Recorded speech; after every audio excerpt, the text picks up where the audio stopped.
No vídeo de hoje vamos falar de uma empresa que possui diversas marcas em seu negócio, produtos completamente diferentes e mercado relevante em todos eles. Trata-se da Dexco, antiga Duratex. A empresa apresentou um resultado impressionante durante a pandemia, mas será que é um bom momento para investir na ação? Como será que estão os indicadores da empresa? Confira em nosso vídeo. Se gostar do conteúdo, curta, compartilhe e considere se inscrever no canal.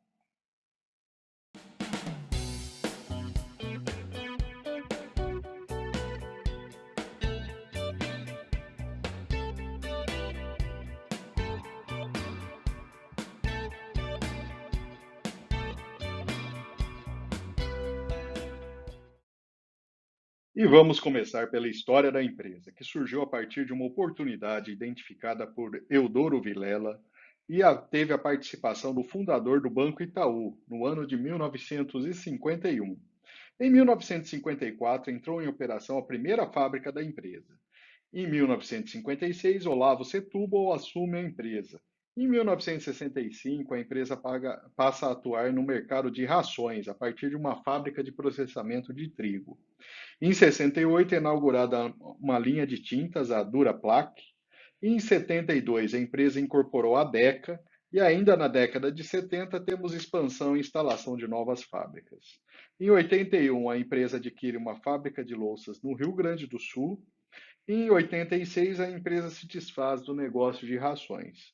Seguindo para a expansão internacional, a empresa adquire uma marca de metais na Argentina, em 1995. Entre 99 e 2002, a empresa expande seu mercado para Estados Unidos, México e Europa, exportando fibras de madeira. Em 2008, a empresa segue em sua trajetória de aquisição de concorrentes, dessa vez na área de louças sanitárias. Em 2012, adquire participação em empresa colombiana, marcando ainda mais a sua expansão internacional. Em 2015, compra a Duchas Corona, famosa marca de chuveiros no Brasil. Nos anos seguintes, compra a Ceusa e a Secrisa, né, da área de revestimentos. E, por fim, em 2021, altera a sua marca para o que conhecemos hoje, a Dexco. Essa é uma divisão simples da estrutura da empresa. Na área de madeiras, a gente tem a Duratex e a Duraflor, marcas conhecidas para quem trabalha com reformas e construção. Temos a DEC e a Hydra, na parte principalmente de porcelanas para banheiro e hidráulica. E em revestimentos cerâmicos, temos a Ceusa e a Portinari como principais marcas. Nesse mapa, vemos a presença da empresa, com grande participação em fábricas espalhadas pelo estado de São Paulo, principalmente, além da presença na região sul e nordeste, além das fábricas na Colômbia.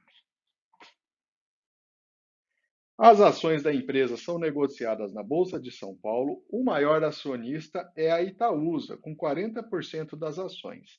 E também temos uma participação relevante de um bloco da família Seibel, que possui 20% das ações. O restante segue em circulação. A política de dividendos estabelece um mínimo de 30% do lucro ajustado para os dividendos.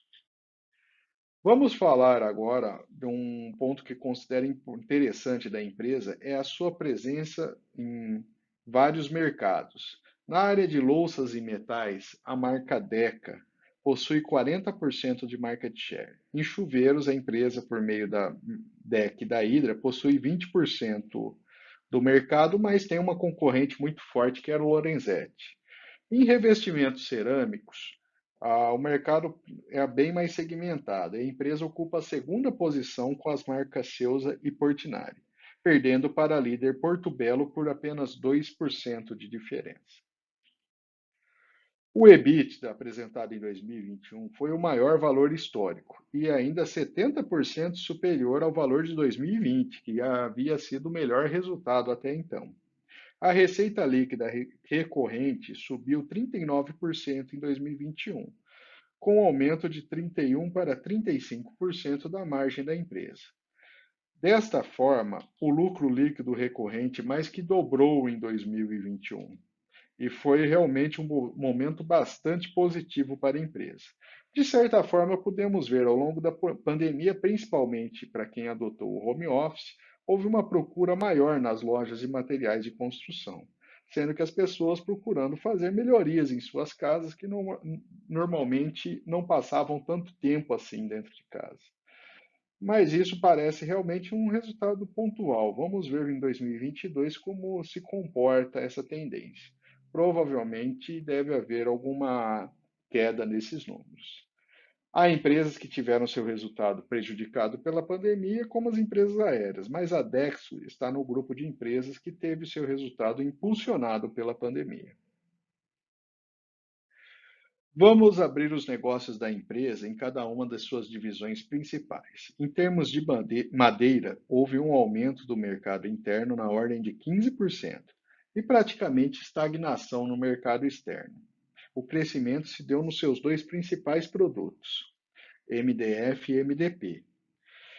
Dessa forma, o EBITDA dessa divisão fechou 2021 em 1,5 bilhão, crescimento de 87%. Ou seja, dos 2,2 bi totais, 1,5 é somente em madeiras. Daí mostra a importância dessa área para a empresa. Vamos falar agora da parte de metais e porcelanas sanitárias.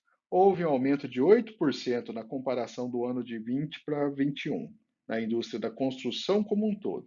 No caso da Deca, houve um aumento de 34% no ano de 2021 em relação a 2020.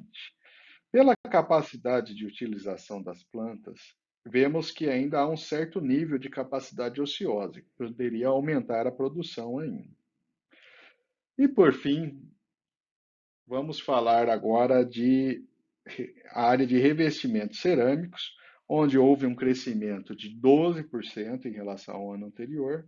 A capacidade instalada em 2021 ficou com um uso de 90%, maior do que o ano anterior.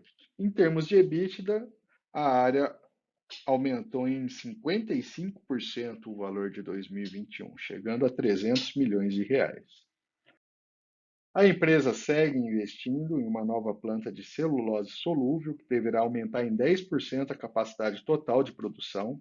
É uma obra de 8 mil empregados e está com 93% de realização.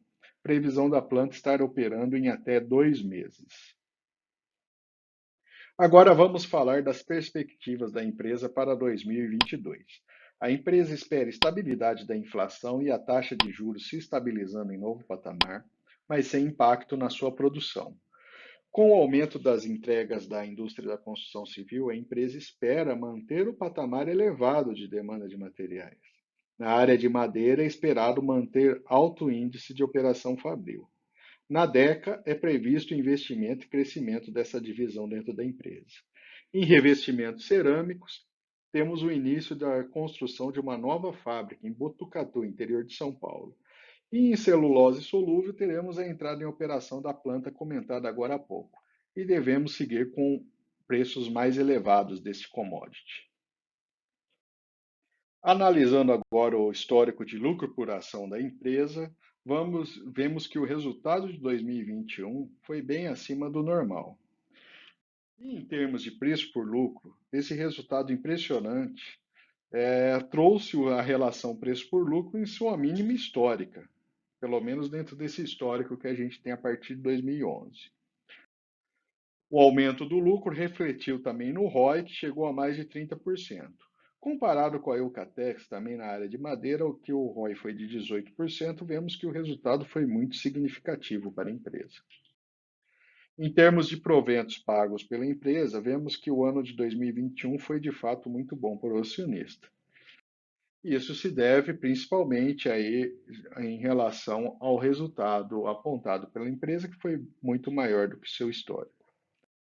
E o dividend yield, que usualmente fica na faixa da empresa entre 2% e 4%, em 2021 chegou a 11,5%, um número bastante relevante. O valor patrimonial da ação apresenta um certo patamar de estabilidade ao longo do tempo. E a relação preço por valor patrimonial está próxima à sua média histórica.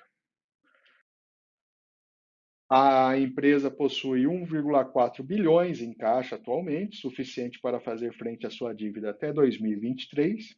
E apesar do aumento da dívida ao longo do ano de 2021, a alavancagem está em um patamar adequado, principalmente devido ao aumento do EBITDA. Essa relação está em 1,1 no momento. Em termos de dívida, não há nenhum problema grande para a empresa. Outro ponto interessante é o programa de recompra das ações da empresa, que deve beneficiar o acionista ali no longo prazo. A ação está sendo negociada a R$ 14. Depois de um crescimento significativo durante a pandemia, o preço tem ficado nesse patamar intermediário de preço. E a projeção dos analistas aponta para uma valorização de 44,7% nos próximos 12 meses.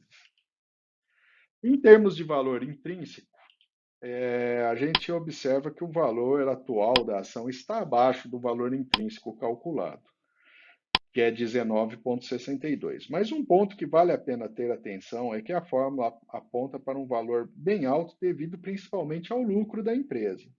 Se considerarmos aí o lucro do ano anterior, o valor intrínseco fica abaixo do valor atual da ação, ainda em 10,55 contra 14. Portanto, é algo a se considerar aí em relação à empresa. Vendo o histórico de quem investiu na ação, em um ano os dividendos foram suficientes para repor essa desvalorização da ação, mas ainda perdendo para a inflação. Mas quem investiu no longo prazo, há mais de 5 anos, teve um excelente resultado.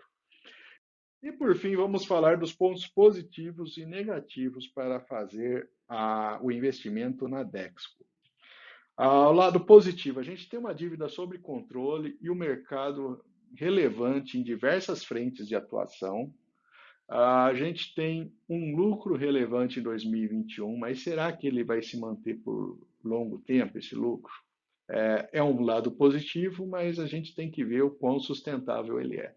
A relação preço por lucro, dividend yield, de valor intrínseco estão muito positivas no momento, mas somente faz sentido usar essa referência se o lucro ele for sustentável no longo prazo aí para a empresa. E do lado negativo, o valor patrimonial da ação está estável e a relação preço por valor patrimonial não está nos seus baixas históricas, né? O valor intrínseco histórico também nunca chegou num patamar tão alto, reflexo aí de fato do lucro que entra na fórmula, e a perda para a inflação para quem investiu há um ano atrás, né? Um ponto relevante. Se você gostou do nosso conteúdo, considere se inscrever e deixe seu like no vídeo. E comente abaixo que ação ou que empresa gostaria de ver analisada em um próximo vídeo.